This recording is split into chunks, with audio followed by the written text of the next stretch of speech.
Жақсы бала, мынау сенің досың ба? Иә. Жақсы бала екен. Одан кейін министр болып жұмыс істеді. Министр болып жұмыс істеді ма? Иә. Айналайын. Ақылдым сол. Не деген тәтті бала мынау. Қазір жұмысы жоқ. Қалай жұмыс жоқ? Кәдімгі жұмысы жоқ. Жұмысы жоқ.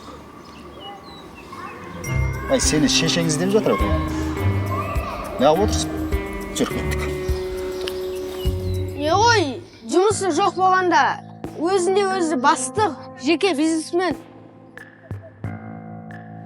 Бизнесмен? Иә.